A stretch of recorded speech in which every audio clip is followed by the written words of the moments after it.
Okay, well, we're going to go ahead and get started. Um, we've got a couple of people who've already started chatting away. So we're going to go ahead and get started. And I believe you all can see the PowerPoint presentation. The slide is up, the opening slide. Is that correct? All right. Well, thank you for joining us again today, and welcome to those who weren't able to join us at our first meeting and were able to join us today. We're glad and very appreciative of you taking your time out to participate in our Bikewalkokc plan update. We're going to jump right in. We're not going to do any formal introductions. But again, welcome.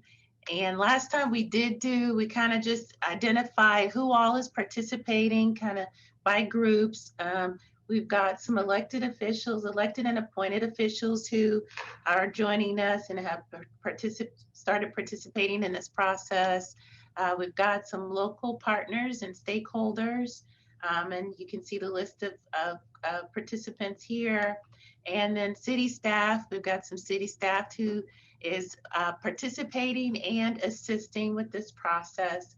And then just these are the names of the planning staff who will be involved in this process.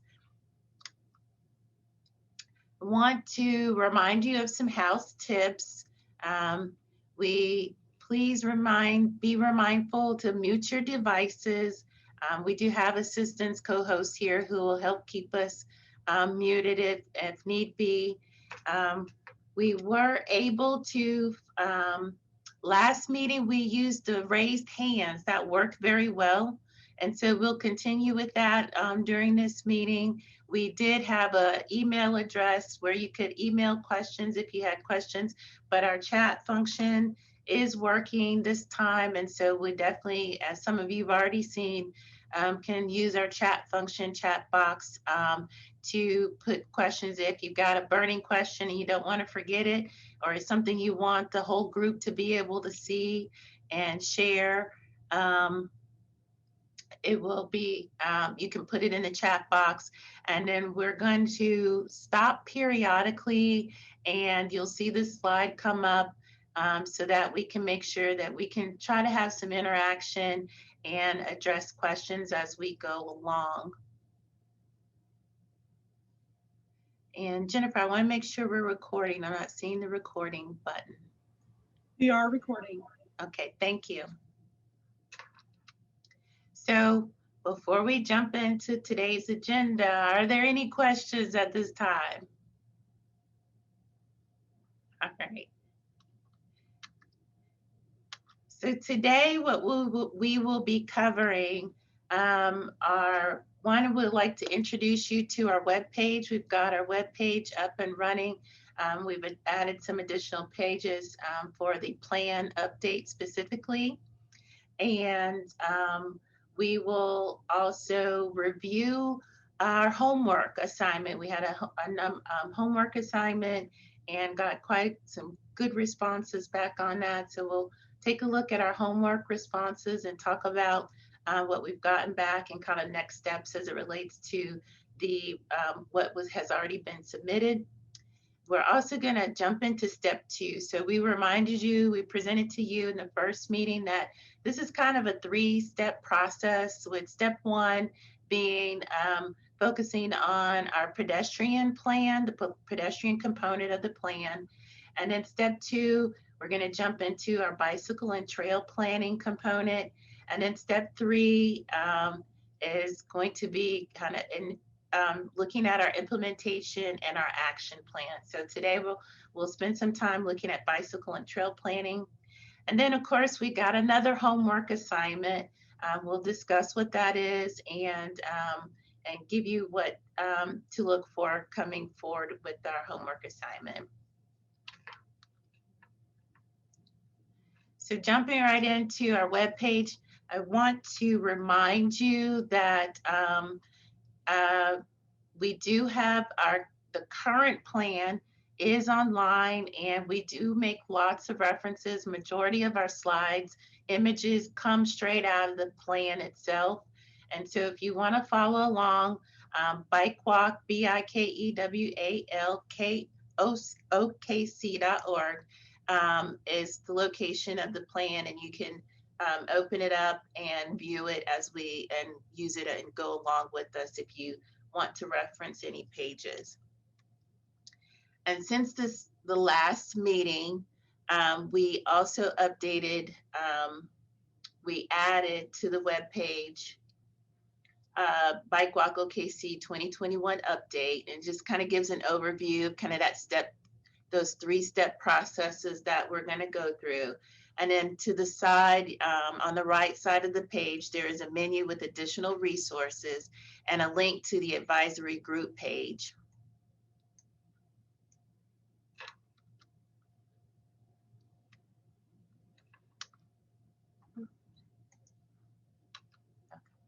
And if you go to the advisory group page, on this page, you will find the links to the agendas, the PDFs of the PowerPoints and presentations, PowerPoint presentation, and the meeting recording. So if you missed the first meeting, there is a link out there. It doesn't look live in this image, but it is live now. The word recording is live. And you can go back and take a look at the recording of the very first meeting. And then, of course, we will post today's information later on today or this week, by the end of this week.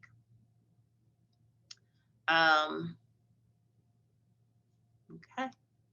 So are there any questions about the web page and their link, the web pages and the links associated with them? Okay, y'all are chatty today. So homework review. Again, we thank you for participating. I know this is different in this virtual world where we aren't able to do workshops like we're used to in the planning realm, and so in person. So we thank you for taking the time out and using the SurveyMonkey to respond to the questions that we posted regarding information. And so you can see here, homework number 1 was specifically asking you to look at our PPA boundaries. PPA, again, stands for pedestrian priority areas, and looking at the existing boundaries that have been identified for the 10 PPAs in the plan, and making recommendations either on expanding their boundaries or maybe even adding new PPA areas. We also asked you to identify key pedestrian corridors and to identify locations for safe pedestrian crossings. And actually, we didn't ask you to do number 3 in the first homework, but some of you did respond to that. And we will ask you to, if you haven't already, as part of homework number 2, we're going to ask you to look at safe pedestrian crossings. But we also, what I don't have listed here is we also looked at, we also asked you to make recommendations for new sidewalk locations. So we had about 70% participation with over 23 responses submitted out of about 30 or so people who were invited to respond. I will not be able to go over specifics today, but plan to do some type of written response, particularly to random questions that were asked. We will also find a way to post a summary of the responses to the advisory group webpage. Today, I will mainly want to show a sample display of the responses and show you the responses in a mapped format, and give you a heads up on what we plan to do with the data that we've received. So just a reminder here, the dark black lines are the current PPA areas that are identified in the plan. And so there are 10 of those. And here we have in the pink or coral color are the recommendations for the PPA boundary expansions or new boundaries. So this is what you all have submitted for us. This is Max has mapped what you all have submitted to us. And be reminded, I know with the Survey Monkey, you weren't able, sometimes it's probably easier to kind of draw it out, and we didn't have that capability. So this is his interpretation of the written descriptions that you all provided. And so there may be opportunity if you don't see something here that you requested, just shoot us an email and let us know, and we can get it added to the map.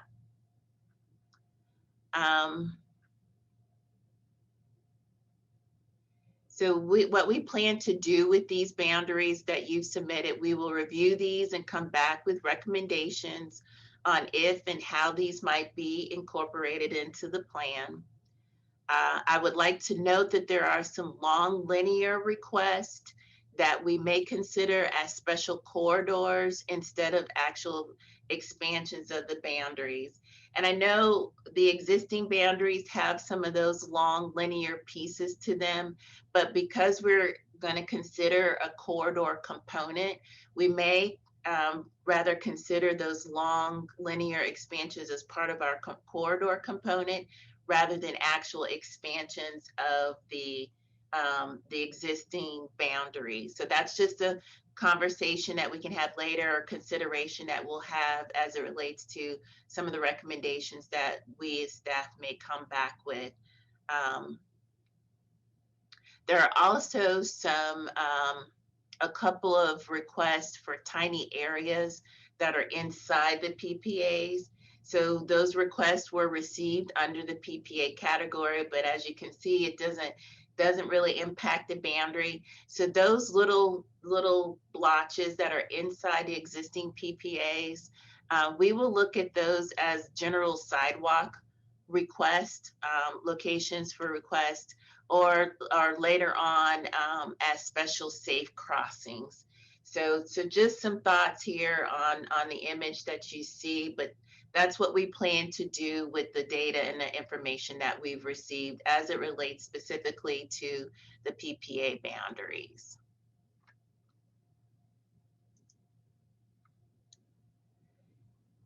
So next we have our advisory group sidewalks and along with the PPA boundaries. So the red lines are what you submitted as requests for new sidewalk locations. Let's see, change boundaries to rose color, exclude color, okay.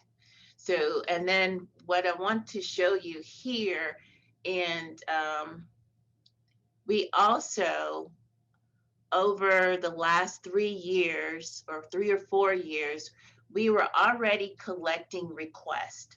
So what you see here are the requests that we had received prior to the advisory group's request.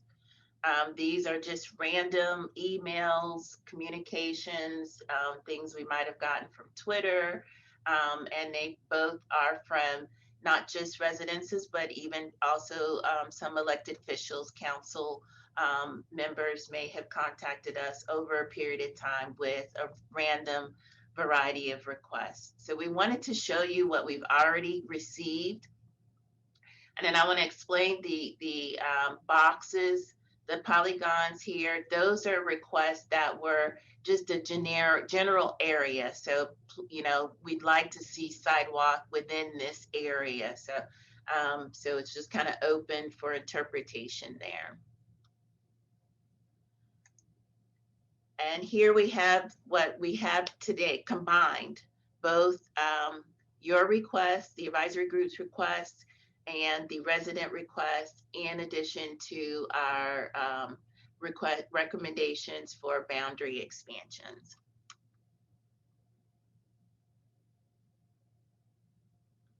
And then this map here just now shows you the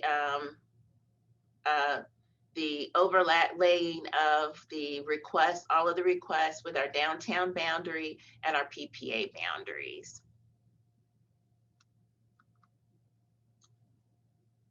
So what do we plan to do with these requests? We're going to start doing analysis over the next couple of months, and we will start by layering the request against what is already planned in Bike Walk and filter out what is prioritized and funded. So with what is left, we will start getting the project requests into their category of buckets. And these buckets, again, are the PPA bucket, the school bucket, the parks category, the transit category, and the downtown category. And starting here, we have overlaid the PPAs with the school layers and all of your requests. So we'll start taking all of the different layers, looking at the school layers, seeing how the projects relate to that, looking at the PPA boundaries, what falls within the PPAs, and kind of sifting those out. And then we have the parks layer. We'll add on the parks layer and start sifting out the project requests that are related to our parks list of projects. And in here we have added the transit layer and the downtown boundary in the center. We will try to see which category or buckets the request best fit into. And then we will apply the applicable prioritization process to the list of the new projects. So each of these buckets, if you've had a chance to look through the plan, each of these categories have their own prioritization process. Max explained that in the last meeting where we looked at populations, population density, jobs, commercial districts, and there's a whole list of those in the plan. We will also be making recommendations on some additional criteria to be considered to add to some or all of the existing category prioritization processes. So we're going to look at making some recommendations. There are a few things that either you all have already submitted to us, some things that have come out of conversation over time with staff and others that we will bring to you as a recommendation to now add or modify the existing prioritization processes for each of the categories. An example of one would be maybe something like, geographic distribution, or another one is something as simple as frequency of request. And we'll talk about that. I'll give you an example of that later. So these recommendations should result in an expansion of the current list of planned projects by each category bucket. So if you were able to look in chapter 4, you might have been able to see that we've got already a prioritized list, either a schools list or a transit list or a parks list. We also have the list by PPA of prioritized projects. And so we're going to see what falls into those buckets. And then we're going to have some that won't fall into any of those buckets. And we're going to look at how do we address those locations that don't fall into any of those buckets. Do we create a new bucket, or do they fall into our corridor bucket, which we'll talk about in just a second. So are there any questions related to the request that we've received so far? And again, in just a second, I'll talk about our corridor requests, but are there any questions related to the data that you've seen, the display of what I've shown you? And I'll give you a reminder, we do plan to go to the public and give them an opportunity also to participate and submit requests. So over the last couple of weeks, some of you have reached out and said, hey, I know somebody who's very interested in this process, who would like to participate. And we've also been receiving additional requests and comments through emails. So we will establish a process for them to participate, and that plan is around, we plan to bring them in around April, May. So I see one hand raised, Mr. Littlefield. I'm going to unmute you. Let's see. Yeah, that I was following along with the residents' requests, I think was the title of that portion. I'm curious, I was curious, and now you've answered the question. There will be an outreach. Is there a plan for how that outreach is going to happen? So there's not a formal plan yet. What we do intend to do, a couple of things that we are considering to do is one, we would we would advertise through our water billing, utility billing, the opportunity to participate. At a minimum, it will be something along the lines of the survey, kind of similar to what you all have currently participated in. We might structure the questions slightly differently, but we will provide a link to a survey that they can participate in online. And we are also discussing considerations of holding some type of virtual workshop or some type of virtual meeting or workshop. We haven't formalized that yet, but those are right now the two things that we are considering.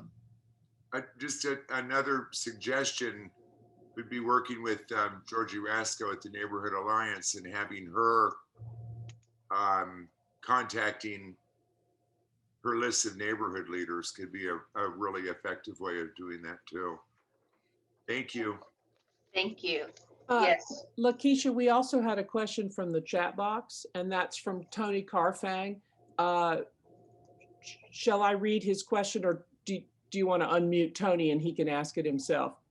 If you would please go ahead and read his question okay. for us. Yeah, he asks, are requests regarding crosswalks and pedestrian crossing enhancements included? I think it's possible Tony came after you addressed that, but maybe you want to just go over that again. Okay, yes, thank you. We did not include in the mapping that you see today the request for crosswalks and special crossings. We, to give us a little more time, we didn't ask formally for that information during our first homework assignment. And so we were going to come back again and ask you to give others opportunity to respond. Some of you did respond, give those in your responses. We just chose not to map them today so that when we get all of everybody's responses back, we would have one map to show you all of those locations. So that will be part of homework number 2 assignment, and we will come back and map all of those for you.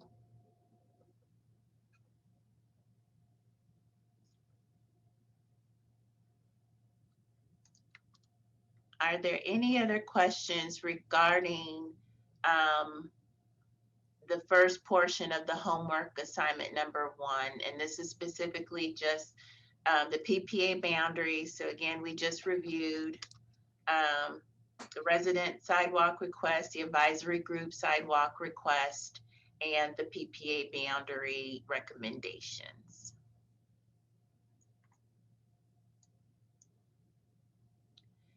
Mr. McKnight, it looks like you're speaking. Do you need to be unmuted? You may need to unmute yourself.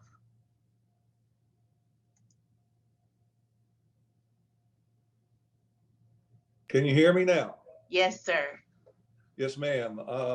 I just wanted to, looking at that, at the map we were just looking at, this sidewalk request with the PPA'S on it, seeing where the school boundaries are.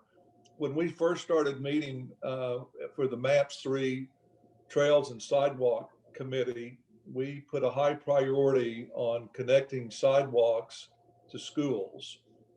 And I think with MAPS 3, we had $18 million for sidewalks. I know MAPS 4 is 55 million, so we can come a long way. When we first started meeting, the planning department, the city did not have a map showing existing sidewalks. So we have come a long way with sidewalks as needed from where we first started. But there, in looking at this map, there's a number of school boundaries, which color code to me, it looks like a purple color. And a lot of those do not seem to have sidewalk elements surrounding them. Is that on a different map? Am I seeing that correct? So I'm hearing you say two different things, Mr. McKnight. The image that you see here is the gray lines are street segments, and then the red and blue lines are request for sidewalk. So this map does not show existing sidewalk, but we do have a shapefile. We don't have it in this presentation today, but we do have access to show where existing sidewalk is. And so we can provide that to you. We can provide that on our resource page with a map. It's really hard to get a good indication of the precise location of the sidewalks from those maps because of the scale. But we can provide it to you. It at least gives you an indication of general locations for of existing sidewalk. It's just that the scale, it's really hard to read, but we can provide that for you. Thank you. Lakeisha, we had one more question from the chat, and Ryan Fogel is asking if in general our maps could include a few labels, just so people can kind of orient themselves a little better. We know it's hard when there's a lot to display, but. Yes. Thank you, Mr. Vogel, for that request, and we will do that in the future.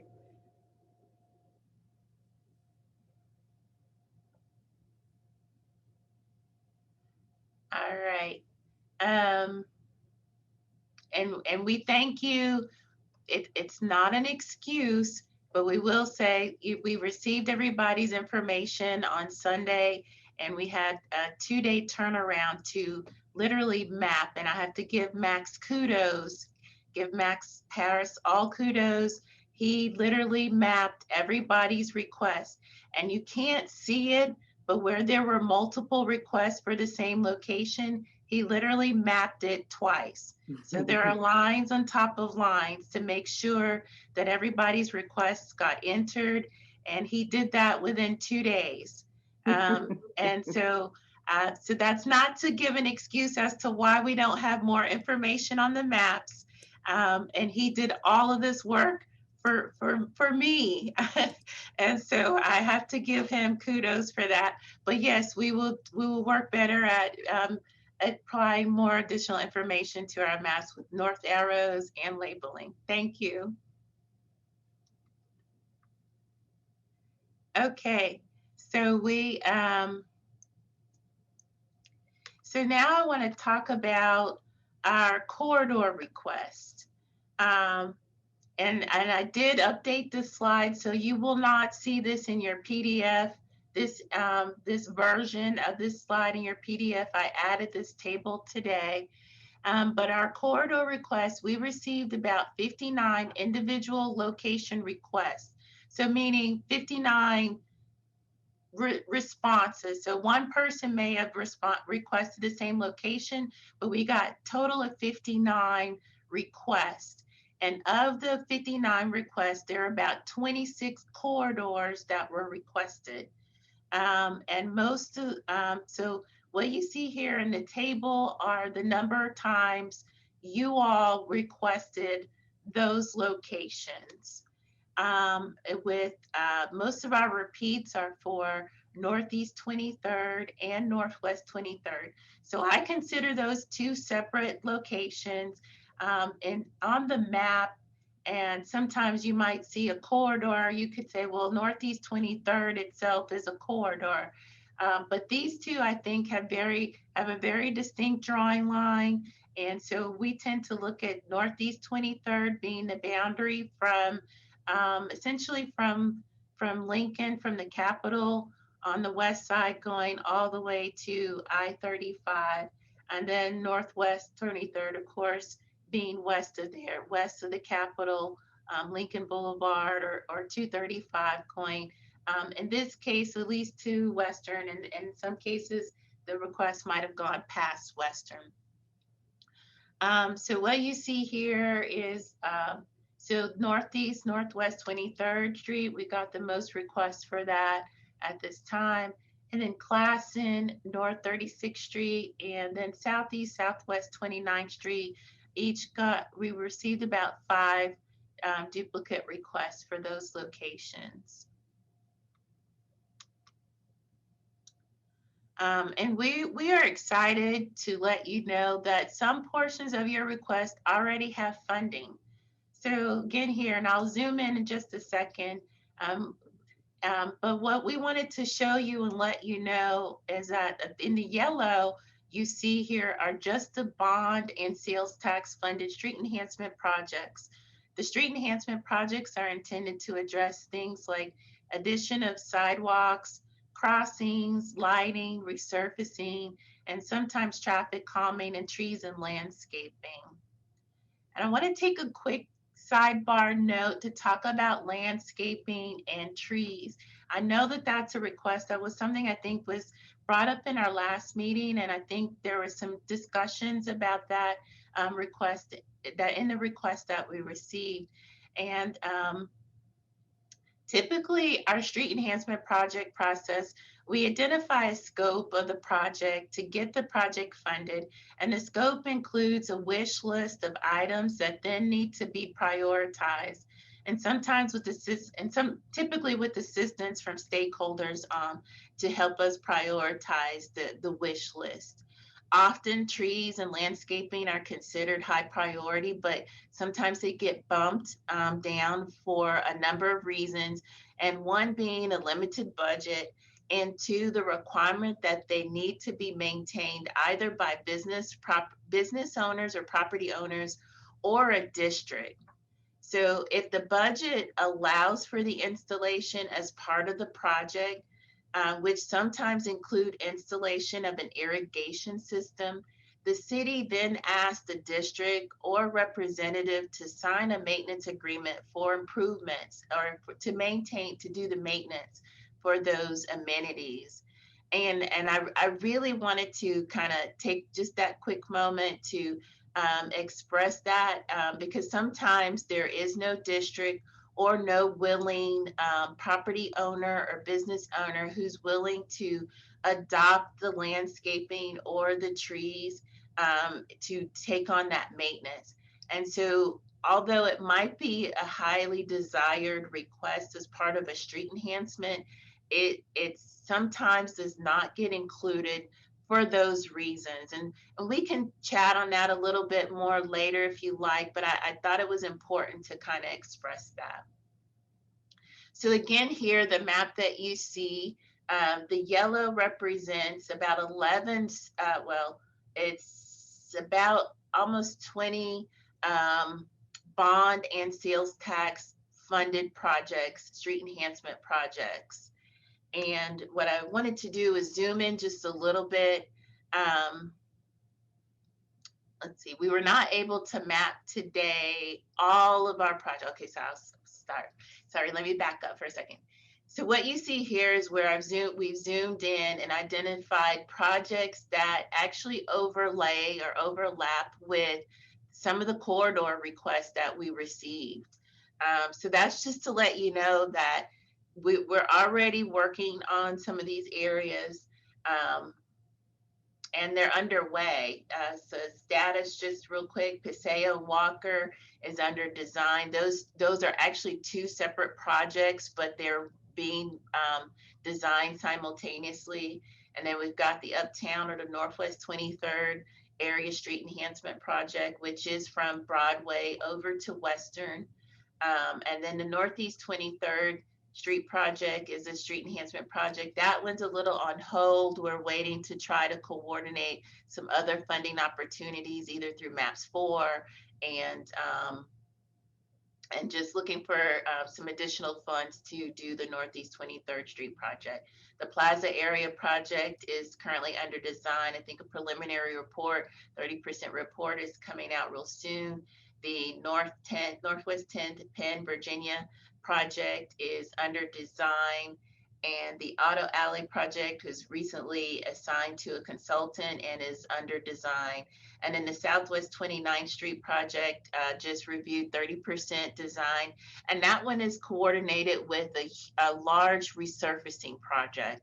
So the limits of that one looks extra long, but it's actually 3 funded projects, and 3 that include resurfacing. A large portion of it is resurfacing.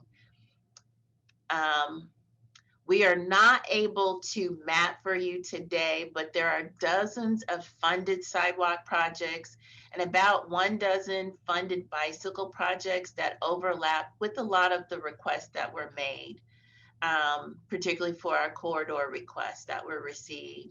What we plan to do with the corridors is to come back with a few recommendations on how we might be able to incorporate a corridor component in the plan.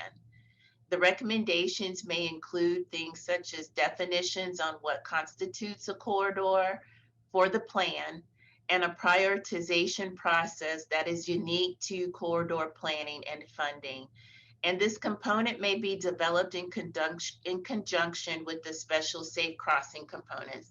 So where we'll continue to receive your safe crossings, we may combine it into one component of the plan, but that's something that, of course, we'll discuss with you all and come back with recommendations.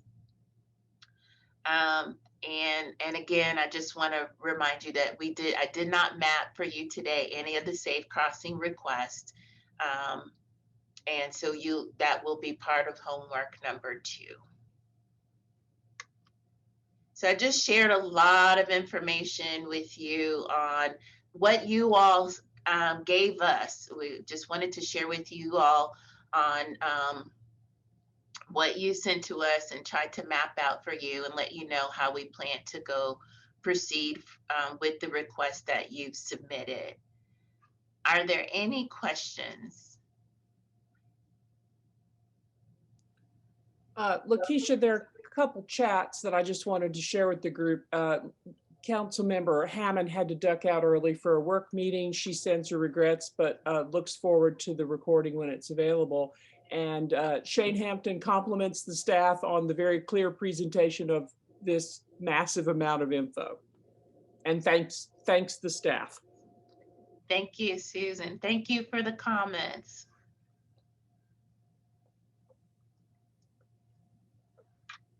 So before I turn it over to Max, I just wanted to remind you, I think I stated in our agenda that, you know, we presented to you in the first meeting that our plan update approach is a sequence of, you know, looking at our pedestrian plan. So we're still working on that. You've submitted to us quite a bit of information. Over March, we're going to take a break and do some analysis of all that information you've given us, and hopefully come back with some recommendations. And then today we're picking up with step 2, bicycle and trail planning. And Max is going to bring us up to start us with step 2 in just a second here. And then again, step 3, likely in meeting number 3, we're going to come back and talk about project implementation processes and the action plan. So at this time, I'm going to turn it over to Max. Hey, thanks, Lakeisha. Okay, so step 2 is where we really get into the bike and trail chapter. And then kind of like step 1, it also dips into the chapter 4, which is implementation. We'll look at the projects and the prioritization of those projects. So if you can advance the slide, thanks. So just to lay out the chapter, and this is pretty similar to the pedestrian chapter. Oh, are you having trouble hearing me? Can everyone hear me okay? Okay. I'll try to speak up a little bit. My mic is not the best. So it's kind of laid out in a similar way. It has the introduction and the bike and trail plan, and, you know, shows the network in general, and then kind of lays out the components that we want to focus on, and looks at facility types of bike facilities, and goes into the analysis from there. So I'll kind of start out with some of that, or with the trail network right now, or the bike and trail network. So this map is everything. It's all of our existing trails and on-street bike facilities, and then overlaid with all of our proposed or planned trail networks, bike and trail networks. So everything that was in the plan and adopted through council with the plan, this is that whole network. And then for some of the analysis, this is what we call bicycle level of stress, or BLOS. And this was one piece of the analysis that gets us to a place where we can, where we could, select bike facilities. So this includes, so this takes into account like the number of lanes on a road. Higher number of lanes equal higher stress generally. So that's kind of how that was looked at on the scale. Speed limits, higher speeds, higher stress, and lower speeds, lower stress. Traffic volume, same thing. More traffic on the road is more stressful. And it also looks at a present bike route. So if the street has a bike route on it, then it got some more points for that. So if we go to the next slide, it'll show, an example of what this is, and you might have to click. So this is a low stress street. Yeah, and that's a high stress street. So just kind of an example, trying to look at that map as like road suitability. What roads are most suitable for for bike facilities, and that's just a quick overview, but page 52 and 53 is where it really goes into detail there. So moving on to excess roadway capacity analysis. This was like part 2 of the analysis, of the bike street analysis. And this is just kind of, I think of it as more of a low-hanging fruit type of analysis. What streets have a carrying capacity that is higher than the actual traffic volume? So in other words, what streets are, fairly easy to do a road diet on, or a lane reduction, and then looking at that, with everything else. So next slide, please. And then, just like on the pedestrian chapter, we had a collision analysis too. And, that's on page 56 and 57, and it really details out what the findings are from that. But generally, just looking at the high density or low density refers to how many collisions generally. So the warmer colors, the redder areas, are places where there's higher, more occurrences of bike collisions. And then the cooler areas are, less occurrences of bike collisions. But then you kind of look at fatalities, and you see that the more severe bike collisions are not necessarily in areas where there are a lot of bike collisions. And that can be attributed to just, generally slower, safer streets more, and also more of a presence of cyclists already there. And there's sort of a safety in numbers thing there. So so that's a real issue that we have to look at as well. So generally, just the bicycle tiers, facility tiers, the plan lays it out into tier 1, 2, and 3.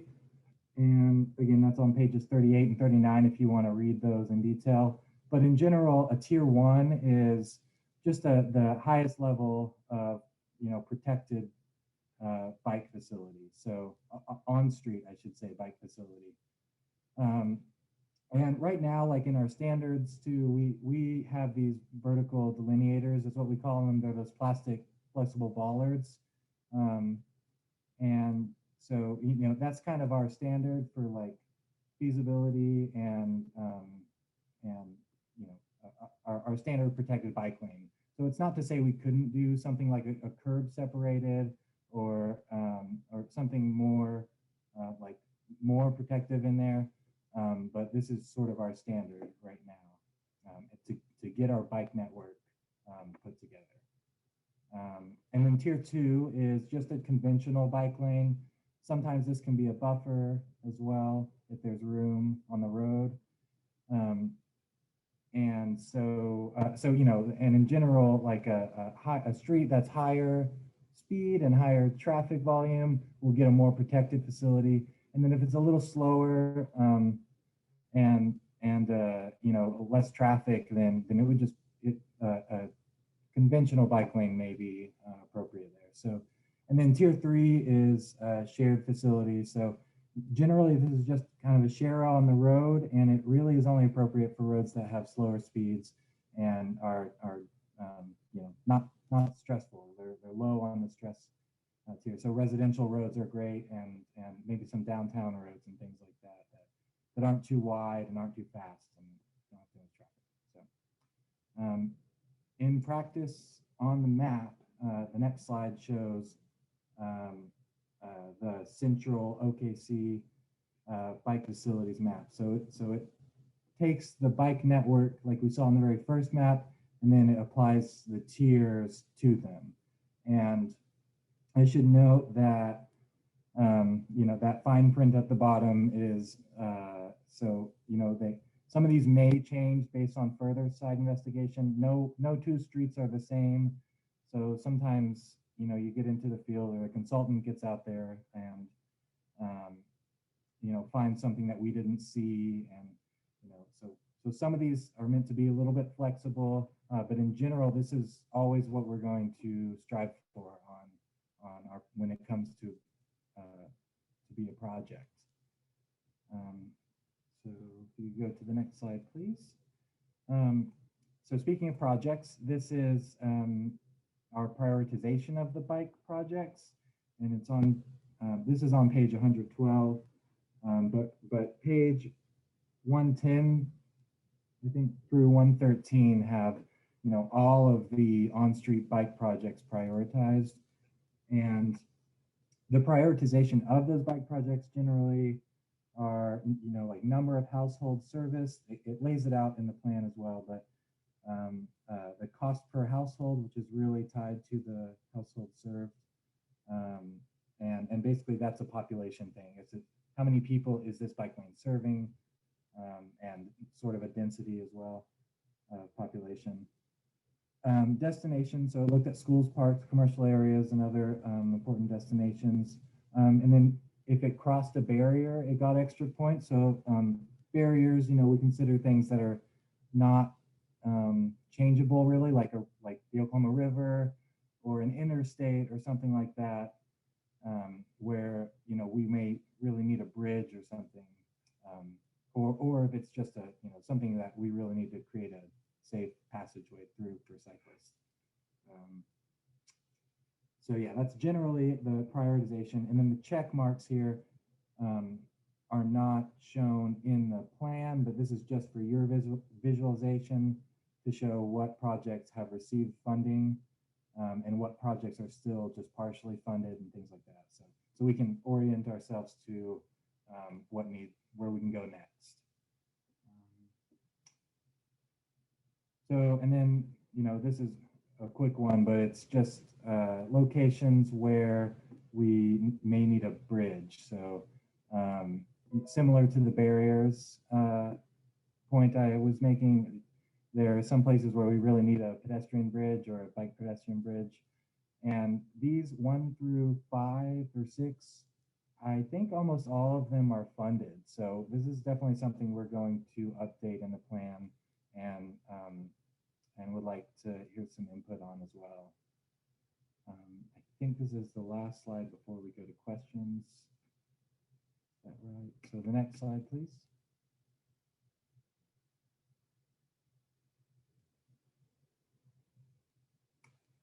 Can we go to the next slide? Sorry, Susan has her hand up. Want to make sure, is there something you need to interject before we proceed? Somebody commented they're just still having trouble hearing Max. So Max, if you can just lean in for your last one. Yeah, sorry about that. I had pods and then they weren't recognized by this, so I apologize. But yeah, I'll try to speak up a little bit. Okay, so do we have any questions?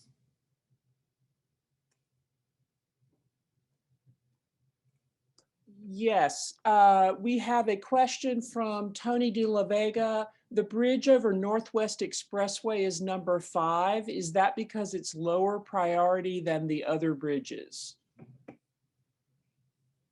I don't think so. I don't think these are prioritized.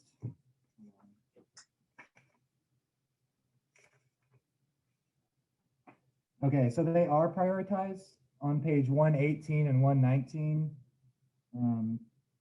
But these numbers are taken from page 37 and they're not necessarily the prioritization numbers. So Northwest Expressway in Wilshire is actually prioritized number 1 in the implementation chapter and the other, on page 118. So these numbers, don't think of them as prioritization. These are just, identifying locations. And the bridge over Northwest Expressway already has funding too. And like I said, most of these do as well. So Thank you. Yeah, okay, thanks. Lakeisha, we also have hands raised with Jordan Evans and Commissioner Littlefield. If you don't mind, can we start with Jordan? I happened to unmute him earlier, so if we could start with Jordan. Yeah, so I just had a question about how the city's working with ODOT on state-owned roads that fall or make up part of our bike network. So, for example, Lincoln, I know that's part of our bike network, but it's owned by ODOT. How are you working with the state on those roads? Lincoln in particular is an odd one, and somebody else may have a little bit more experience with this. I understand that it may be state-owned, but the city, assist in maintaining that. And the only reason why I know that is because we had a bus shelter. We had a CMAQ project where we installed a bus shelter, but we also did a crosswalk at 30th Street, installed a high visibility crosswalk at 30th Street. And just in coordinating that particular project, that's what I was told is it belongs to the state, but the city maintains it. And so that one was good. Because it was a CMAQ project, we were able to coordinate and get approvals to get that crosswalk installed. As far as other projects, I think I haven't personally had any direct experience because once the projects are funded, it goes to Public Works, and Public Works does all the interaction. And we might have 1 or 2 representatives on here who could speak on behalf of ODOT or Public Works. My observation is it depends on the funding source of the project also, particularly maybe you're aware of this, Jordan, with our federal funded projects we usually have good coordination with ODOT.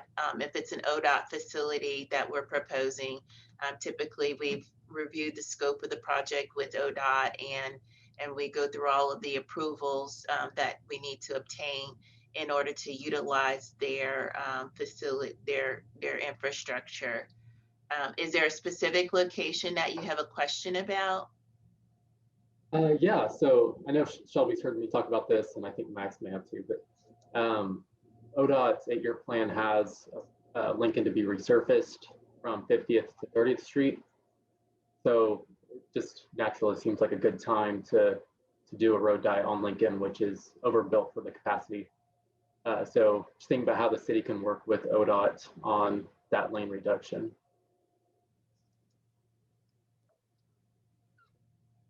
Point duly noted. We And to that, I'll say I have reached out to ODOT about this, specifically the project engineer, and I know that it's on their radar. I think they said they have some hoops to jump through, but I figure if we keep pushing on that issue, it's gonna eventually go through. Thank you. We will thank you for bringing that to my radar, and we'll see how we can assist in getting that coordinated. Let's see, if we go back to our network, you can see, so yeah, north of the Capitol, we do have recommendation for a tier 1 facility on Lincoln. So that would be definitely a prime opportunity where we would like to try to coordinate something like that with a resurfacing project. Okay. Mr. Littlefield? Yes, Max. With regard to the 3-tier bike lanes, is there any fine line or determination made between choosing one over the other based on the posted speed limit on the streets that these are on? I understand the congestion element, but I'm curious about speed. Is that specifically about speed? Yes, when there's a determination whether to implement any one of the 3 tiers, how does the posted speed limit on those streets that those are proposed to be on affect the choice of which one to use? Yeah, there is a chart in Bikewalk that we kind of use as our guide on that. And of course, I can't find a page number right now, but well, just for discussion, if the speed limit were to be adjusted, would it affect necessarily the type of tier that would be applied to that street? For example, if it's tier 3, but if the speed limit could be reduced, would a tier 2 be implemented and effective? Yeah, so in general, I think James Welch has commented in the chat, and our standards, 35 miles per hour is our max for tier 3. Okay. But we really want to stay, and Bikewalk directs it to be under 30. You know, we know that the higher speed, in general for pedestrians and bikes, the higher the speed, the more dangerous a road is, and we really, you know, we kind of have that as you know, flexible up to 35. But yeah, in general, we don't want it to be higher than 30 for a tier 3. And even in some cases, that doesn't feel comfortable. So we're very I asked that question because, to the best of my recollection, I don't recall an item that's come before the Traffic Commission with the request to lower a speed limit to accommodate any one of those 3 tiers. And that might be something to consider in the future. Yeah, good point. Yeah, we definitely, if the roadway is too narrow to actually have a separated bike facility, then we would, you know, in order to do a tier 3, we really want to lower the speed limit, or even lower the design of the street somehow by doing traffic calming in some other way. Because sometimes just lowering the speed limit doesn't do much right for actual cars, you know, slowing down. So in an ideal world, and if there's funding available, we'd want to do some other kind of traffic calming measures along with the speed limit lowering. Ideally, of course, I agree. Thank you. Yeah, good question. Yeah. Lakeisha and Max, we had one more item in the chat. Josh Vaught was asking about, is bridge connection number 3 funded? Where do we find which of these are funded?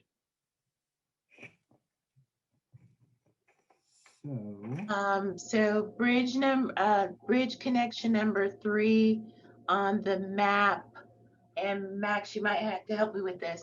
I believe was the original Eagle Lake Trail connection or the 4th Street connection. And actually they're funded originally through an ACOG TAP project. And literally today, this morning, the request was taken back. The scope of that project is, city is requesting a change in the scope of the original project, which was to use the 4th Street Bridge to cross over the river, to make the connection of the cross over the river. And Public Works, we found that one just immediately east of the bridge, we do not have, it's in Dale City city limits, and so we don't have right-of-way access. And so the city made a recommendation to change the scope of the connection of that project. So there will be a crossing, and that it won't be exactly in that location as we originally scoped it to be, but we do have funding. And we're still working through coordinating with ACOG on changing the scope of that project to make sure we still have that funding secured for those connections in that general vicinity. So it may not look like that red line that you see on that map, but it is something that will help to make a connection in that general vicinity of number 3. And we have a hand up from Chris Dahlgren. Yeah, that connection right there, I'm not exactly sure where the bridge was supposed to connect, but I think right there's a really great opportunity to connect that trail to the Grand Boulevard Trail. I know when I've ridden there, the trail just stops at Eagle Lake, and we ended up walking and getting on Reno and then taking Reno to the Grand Boulevard Trail. And so there's a really great opportunity there to connect the trail system. I will try to, the map that was used at the meeting earlier today, it was at the BPAC meeting, was produced by Public Works. I will see if I can get a copy of that and see if I can make that available to you all. I'm not sure if it's ready for dissemination out to the general public just yet, and it may give you an indication. I know there was conversation this morning about connecting, where would it connect, and I believe there is a connectivity to the Grand Trail. There's an opportunity to connect to the Grand Trail. Okay, great. Lakeisha, one more question in the chat from Ryan Fogel. He asks, several of the bridges, 3, 5, and 6 border other cities. Do they ever chip in on funding? My experience currently is no. I haven't had the opportunity to reach out in my role to coordinate funding opportunities. So my answer right now is no. There was lots of discussion, however, this morning about the desire. There was a representative from Midwest City. There was no representative from Dale City at the BPAC this morning, but there was lots of discussion about the desire for better connectivity between municipalities. And so yeah, we're open to coming to the table to have discussions, but currently, no. It's a good point, especially because like number 6, Deep Fork is that trail goes through Nichols Hills and over to Lake Hefner. So coordinating with other municipalities is both needed and sometimes a challenge. So that's a good question. But ACOG does a great job at connecting us all. So I don't see any other hands raised or questions, and we do have a little bit more to present on. I think we were wrapping up conversation about our bicycle planning, and then Max is now going to continue on with conversation about trail planning. Okay, thanks. So we'll go through a, kind of similar set of slides here. I'll make sure to speak up. So this is the trail map, just like we had before with the on-street bike map. It shows all trails, existing and planned. And then I'll go through, the difference between the types of trails that we have in the plan, and how we got there. So next slide, please. So it lays out two different types of trails, two main types of trails. And one of those is multi-use trails, and it's called recreational, and it's more regional recreational trails. And then one of them is neighborhood greenways. And there are a few differences between the two. Multi-use trails, recreational, regional trails are what what we all commonly think of with like Hefner and Draper and the river trails, and these long trails that are regional, and the trail types are usually bigger, wider, and ideally, like in that photo, they would have a pedestrian and a cyclist space, so that some people who are cycling and they would go faster on here, and to this would kind of be the ideal setting when you have high use of a trail, a lot of users. You would have the space to kind of to separate those facilities a little bit. And then neighborhood greenway in general is more local, and it's more about connecting to local destinations like schools and parks and commercial areas and things. So they can be a little narrower, although we'd really like, they could be 8 feet, but we'd really like for 10 feet because they really are meant to be used by pedestrians and cyclists. So yeah, as James Welch says there, I think, oh, he just said this to me. So yeah, 10 feet is really should probably be our minimum, but sometimes an 8-foot path can be beneficial for neighborhoods just to connect places. So, and this is, primarily, we see a lot of this in the outer suburbs where there are subdivisions that are very disconnected from each other and from local destinations. And, you see a lot of cul-de-sacs or dead-end streets and stuff like that. And there's really not a good street that can accommodate bike facilities, sometimes for whatever reason. And so a trail, there also are a lot of greenway opportunities and riparian corridors and easements and things like that we can kind of see opportunity in and make those local connections. So go ahead and go to the next slide. Thanks. So where our trail network comes from is, so first of all, proceeding plans and proposals. So there was a 1997 Trails Master Plan, and that, kind of laid the groundwork for, regional, metro-wide, city-wide trails.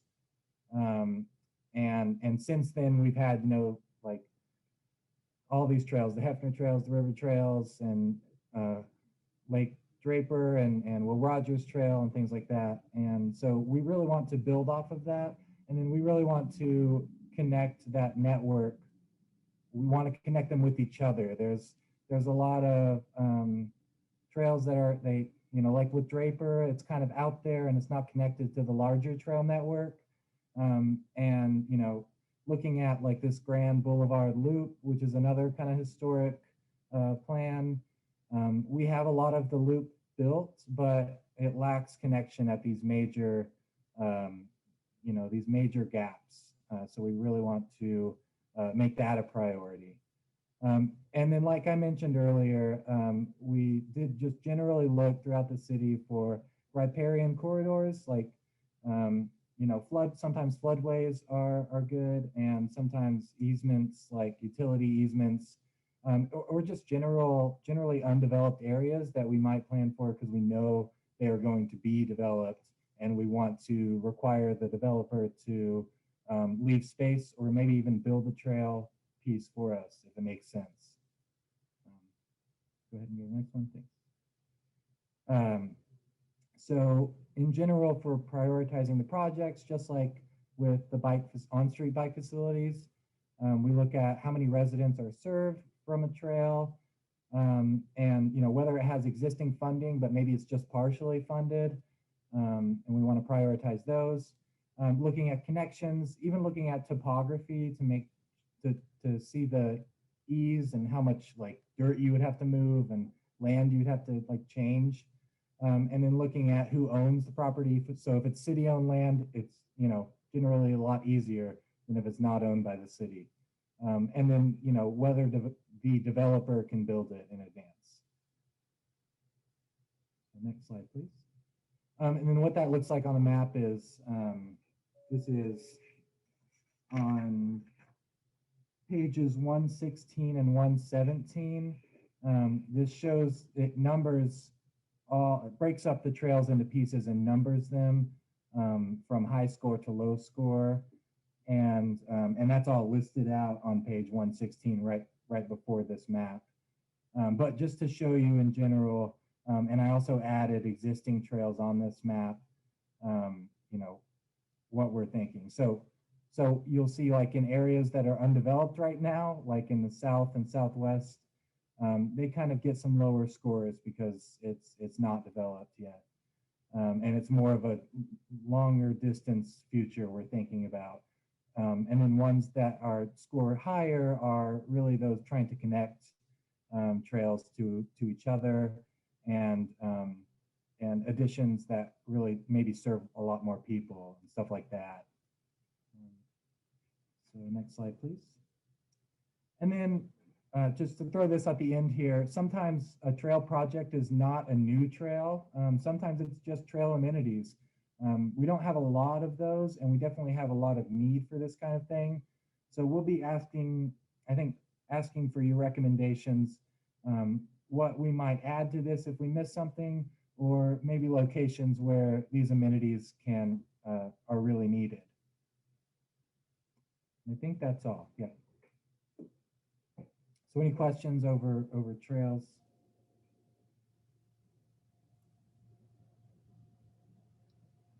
Okay. Max, Jordan Evans has his hand up. Okay, go ahead, Jordan. Hey, so I was wondering if the city does have a policy regarding bollards and their use on trails. And if not, if that's something we could do during this plan update. Because I mean, I guess my personal opinion, I think they're used a little too often, and then it's not really used consistently across the trail system. So I would like to look at that and how we could improve that.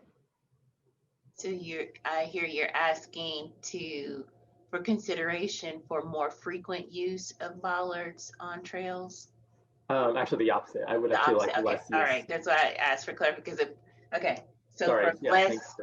So for less use of bollards on trails, I do know at entryways, why we would have them there, particularly at entryways. So can you give us a reason why you would want, inherently, I know there might be a safety or actually spacing issue, but what are some reasons why you would want to reduce the use of bollards on trails? Right, so I think the safety is the biggest thing.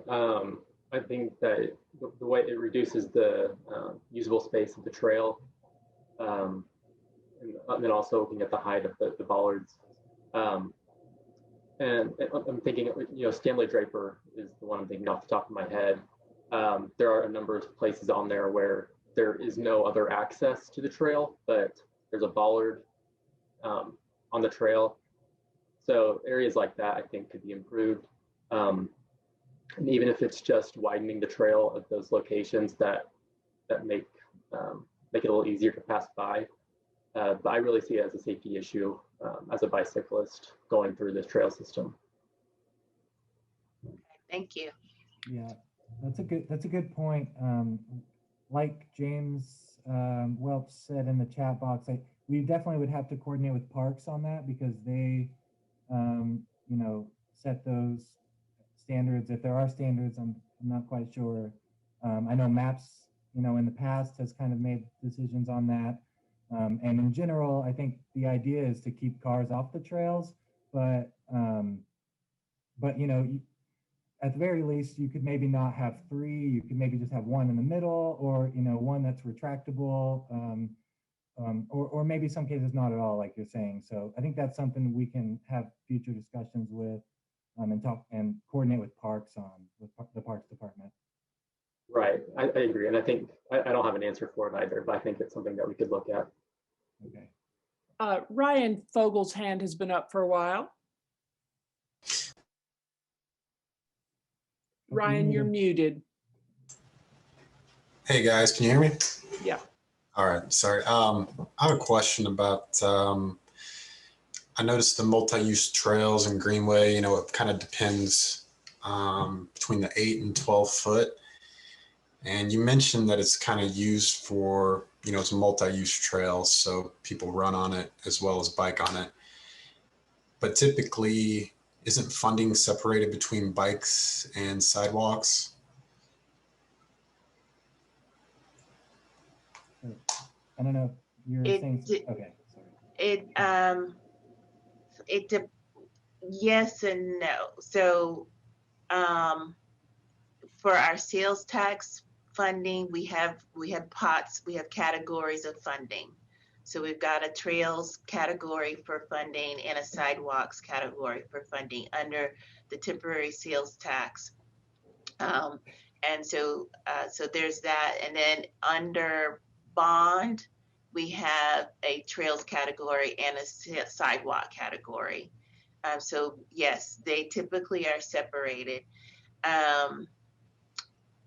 And then it depends on, like we do apply for federal funding, and there's opportunity to apply where like TAP funding is typically a bike ped funding. So we could submit a project that's either bicycle or pedestrian project to get money out of that pot. A point that maybe to what you're asking, I'm not sure exactly what your lead up question is. Well, what's your follow-up question to that? And then I'll give you a point that I want to make aware of as part of our plan process. Go ahead. Yeah, I guess my point and follow-up was kind of, I guess, when it goes from like an 8 foot wide trail to maybe a 12 foot, it becomes more of a multi-use trail. So it basically grows a third in width. So shouldn't a third of the budget come from, I guess, pedestrian sidewalk funding, perhaps? I haven't come across a scenario like that where we had to take that in consideration. I think typically if we're gonna fund a trail, we fund it as a trail. And depending on the location, really the challenge is the location, whether we have the right of way or the space, the actual land space to accommodate an 8, 10, or 12 foot trail. And that's really what impacts it just as much as the availability of funding. So I don't really know how to answer your question. I think it's a valid question. I think we would only do that if we were struggling to completely fund a trail. So if we desired and had the opportunity to do a 12-foot trail and we were struggling to come up with the availability of funds to do a 12-foot trail and we needed to seek another opportunity for funding, then I think that would be a great scenario where we might tap into pedestrian funds to get us a 12-foot trail. However, bond money is very specific. When we allocate bond money, it has a description and it has to be spent on that item. So if it's a sidewalk, it has to be a sidewalk. and here's my little point that I was going to bring up. We have come across where we have allocated bond funding for a trail. We define it as a trail in the bond description. And when the engineers get out there to construct it, it has been reduced to a sidewalk. We call it a trail. We funded it as a trail. And so that's a challenge. That is a topic that I actually wanted to kind of eventually bring forward to the advisory group, and that might be some technical edits that we might have to make in the plan, where the plan identifies something as a trail. I think one of the requests was 104th Street or 119th Street. That's a prime example where we had funding for trail on, I believe it was 119th Street, just east of May. And when the engineers got out in the field, obtaining the right of way to do an appropriate trail was a challenge. And so it has been reduced to a sidewalk project. The question at hand is, do we continue to call it a trail? Or do we now just, it's a sidewalk? And my recommendation would be no. I do not want to call a 6-foot paving a trail. It needs to be at least the 8-foot minimum. Well, really our standards is 10 feet. So I don't know if that answers your question. Yeah, that does. Thank you. Lakeisha, there were a couple things in the chat just around the topic of bollards. I don't know if you want to take those. It's really one particular question, or if you want to kind of move on to stay somewhat on schedule. Your call. If we can,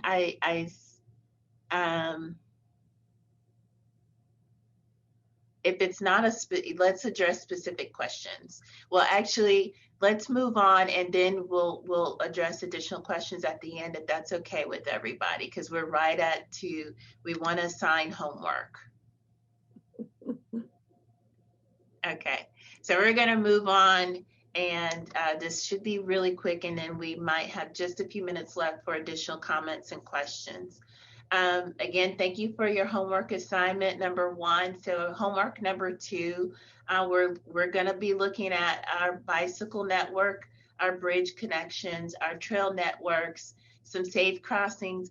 And I just want to give you a heads up, we might give you an interim homework assignment, and I'll talk about that with our timeline in just a minute. And this time our homework deadline is, due date is Sunday, February 28th. And again, if you'll give us a couple of days, we'll try to get that out to you through email and give you more details like we did with the last assignment. I do want to note that there was a little mix up with our homework number 1 assignment. Some of you may have already noticed it and brought it to our attention. One of the PPA'S, the image was the incorrect image for that particular PPA. And so what was missing in the homework assignment number 1 was this particular PPA area, which is I think it's number 3 in the Bikewalkokc plan, and it's called the South Walker Avenue and Southwestern Avenue area. Some of you may have already responded to this PPA. You may have already given us comments, but just wanted to let you know that it was missed. And if you have an interest in making comments for this PPA, we will attach it. We will bring it back in the homework number 2 to give you opportunity to respond to this particular PPA. Again, with homework number 2, we're going to ask you to look at our bike network and make requests on our bike network. Now, just a reminder, we're not overhauling the network. We're looking for recommendations on where maybe some better connectivity opportunities that might have been missed. Please keep in mind the information that Max just covered over our bicycle level of stress and those key elements, Again, that's outlined in the plan, so that can help you if you're really wanting to make some recommendations to for our bike network. Keep in mind the bicycle level of stress and the criteria that we use to come up with the tiers and the road networks. Again, key things like some things we get high requests for some roads that aren't mapped on here, and there are reasons why they weren't mapped, and we'll talk about that. We'll probably talk about, like, for example, the Classen corridor is a high conversational location. The bicycle level of stress is one of those key factors indicators that we use to why it was not originally selected as a bicycle corridor. However, we'll continue conversation later on. I know there's high interest on what opportunities we might be able to be coming forth with for Classen, but just keep in mind number of lanes, volumes, speeds, some of those things we already talked about were key factors in why something that may not have already been identified as a network is not mapped, and so keep that in mind. We're also, again, asking you if there are any bridge connections, and not just bridge connections. I think the key thing are any major barriers that that need to assist us in our connectivity of our bike network and our trail network that hasn't already been identified in Bikewalkokc. So here we call out bridges, but maybe there are other barriers like a bridge or something, or ridge or river or creek or stream, or some major barrier that's is not allowing for connectivity in a location that you're interested in. And then again, we're looking for recommendations on connectivity for our trail network and neighborhood trails and recreational trails. Particularly, are there some connectivity, again, some key pieces that maybe we've missed? Not necessarily looking for any new trails, but maybe more specifically, are there any pieces of connectivity that we might have missed? And then lastly, safe crossings. So again, you may have already given us some safe crossing locations, but we will have a specific question in the worksheet related to safe crossings. And just to mention, and what we plan to do with that is, again, add it as a component to our corridor, safe crossings and corridor component, and looking to create a methodology for identifying, for prioritizing those requests. So that's our homework assignment. Again, we will send this out by email. We'll send you a link to the worksheet. It'll be something that'll be in the SurveyMonkey format. And just a couple minutes left for questions, and then this is just a reminder of our timeline. Thank you.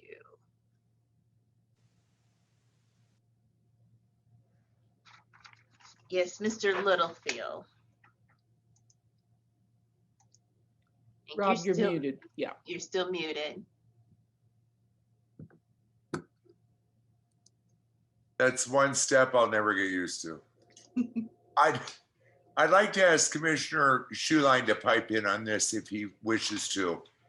One of the things that I'm recognizing over just these past two meetings that we've had is items come before the Traffic Commission, lowering speed limits and in many cases even increasing speed limits, and no parking any time zones, etc. And to the best of my recollection, there's very little included in our staff reports or in discussions that there's even a planned or possibly funded bike lane coming along that street, or a trail coming through that area, or sidewalk work happening in there. And that kind of information could really have an impact on the difference of a way a commissioner might vote and see what those applications are and how they could affect bikes and pedestrians and trails. And I think it'd be a really good idea to look into upping that information source to the commissioners when these items come on an agenda. I know some are very well done. Kim Cooperhart did an outstanding job with the 39th Street District and how, you know, that the parking was involved with the Shero that went through there. But I recall very, very little information in our staff reports. And then there'll be a commissioner that will pipe up and he'll be representing his particular ward and he'll say, hey, by the way, I've learned that there's a bike lane proposed there. I think that'd be really helpful to us if that kind of communication could start to get energized. Thank you, Mr. Littlefield. I really, really, really appreciate that comment. I'm going to take a personal privilege, shameless plug that, and I don't know how to politically, diplomatically state this. I would love that we as staff could participate more in the traffic commission process. It really should be a huge part of our program, of the transportation planning program. I might get slapped on the hand for saying this, but it's a shame. I will admit it's a shameless plug. We need staff time to participate. I wish I really would. My personal desire as the transportation program planner would be to be able to review every single agenda that's brought before the traffic commission, so that we could help assist in communicating those things. Particularly, of course, I'm noticing that things come through that may impact some of our planned facilities, and I just haven't had the opportunity to keep track of those and be available to comment on those. And so yes, thank you so much. You will be seeing more of those come through. I was unaware that the reports don't include that there is a bicycle facility planned, or a bike or ped facility planned with some of those. I know that we do have some projects that are definitely coming through that staff is communicating on for bike projects, where there are going to be parking considerations requested, in order to aid in those bike facilities, particularly some parking protected bike lanes. I will give a quick plug on that. We've got the ordinance that was approved by Traffic Commission, thank you, and it's now gone before council, the parking protected bike lane ordinance, and there's another, and then driving in the bike lane ordinance, two ordinance that have gone now on to council and are in the review process. And so as soon as that's approved, it is our goal to promote as many of our bike lane projects that are currently funded that have the capability to have the parking protected bike lanes. We want to be able to push those through. So again, thank you for that comment. We will do what we can to be more participatory in the writing of those reports, and trying to be more available when we have projects that will be impacted either by speed limit reductions and or parking requests. Thank you, thank you, thank you. Yeah, I believe that the communication can build a better city easier if we can find a way to do that.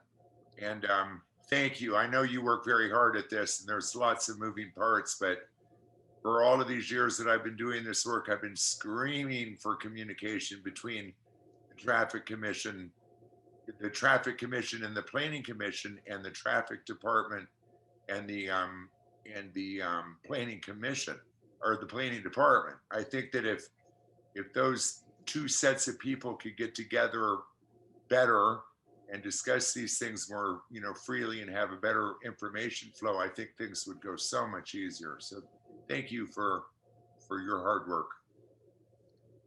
And thank you for your support.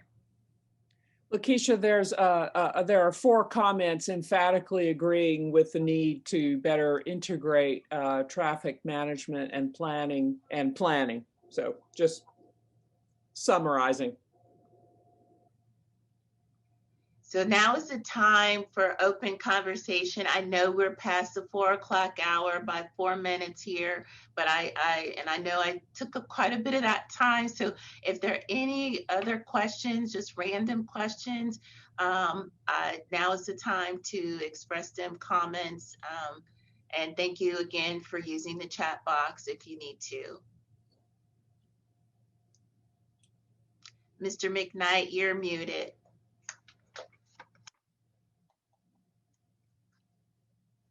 Okay, try one more time.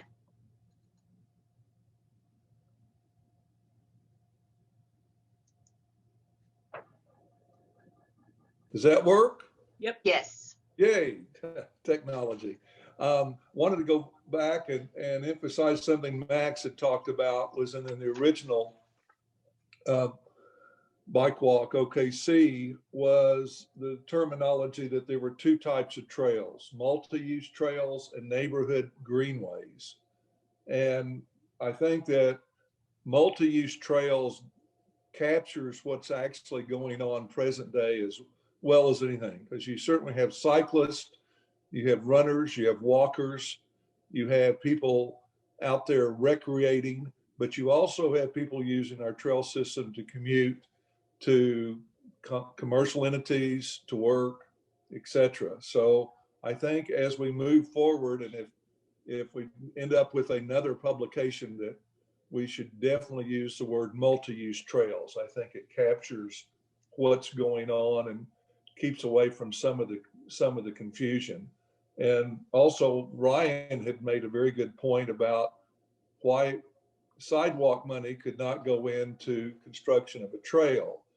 With MAPS 4, there's $55 million for sidewalks, only $8 million for multi-use trails. So this may be something that can benefit both entities as we move forward. Thank you.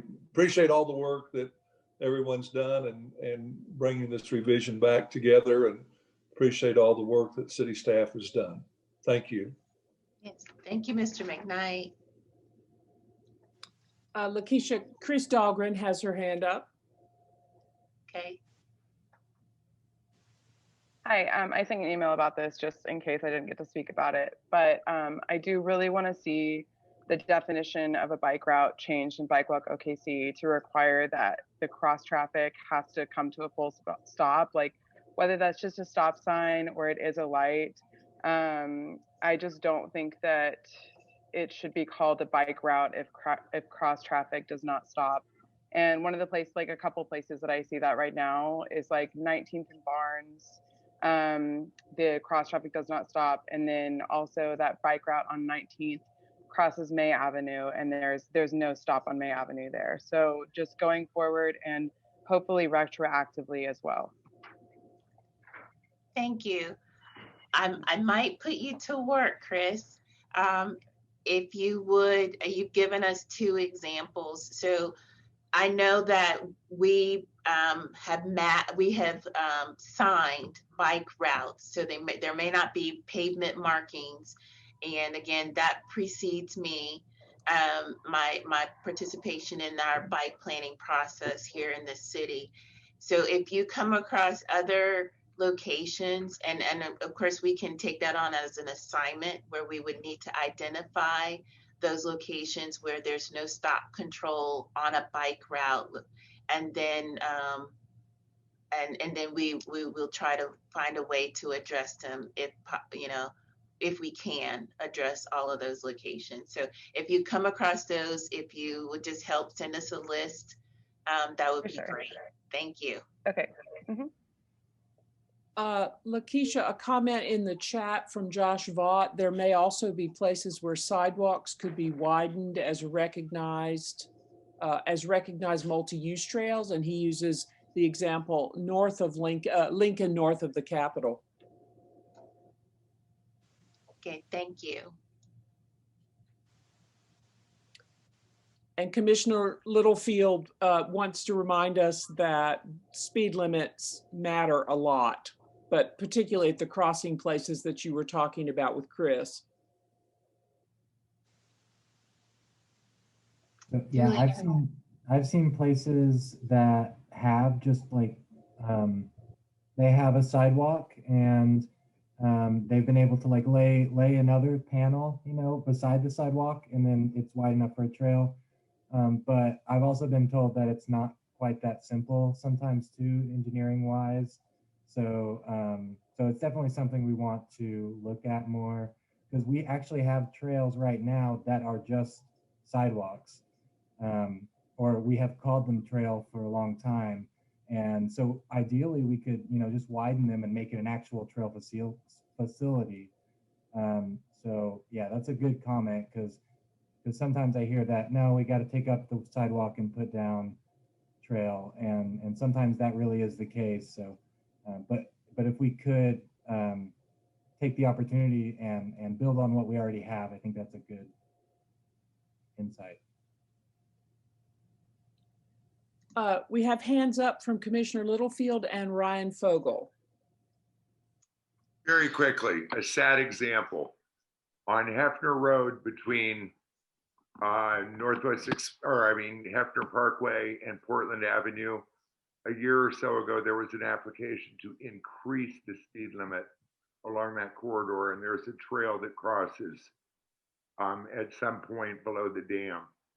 I unfortunately probably voted in favor of raising the speed limit because I didn't have the knowledge that I do today, but that's a perfect example, in my opinion, of a failure.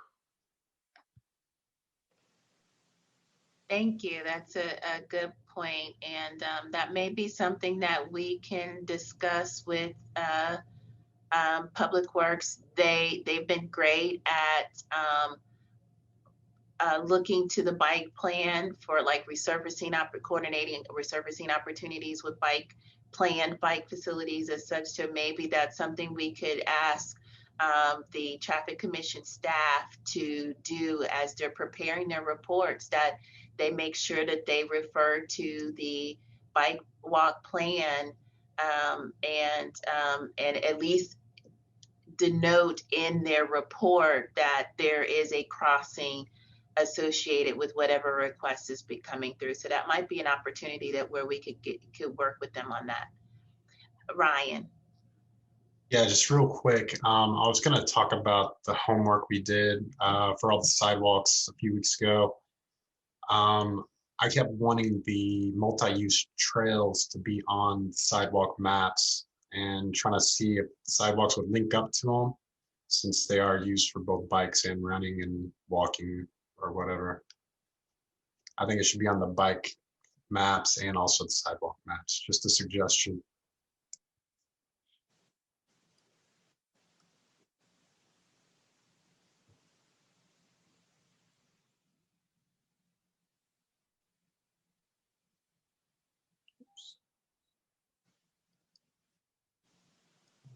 It's a good point, because we do specifically connect to trails with some of our current sidewalk projects. So showing those, yeah, I agree. That'd be good. Lakeisha, you're muted. And that reminded me, Ryan's request reminded me, I know we've lost half of our participants, but I did want to ask, as far as the homework, if there were something we could do better. Is there anything we could do differently or better? I know mapping is a challenge. It probably would have been nice to just have a map and be able to draw on a map and send your responses in. If you have the capability to print off something and you prefer to do that, we're open to that. We just did not have the capability to provide that online for you. So are there any other comments Any other comments on the homework assignment and anything that we could have done better or differently?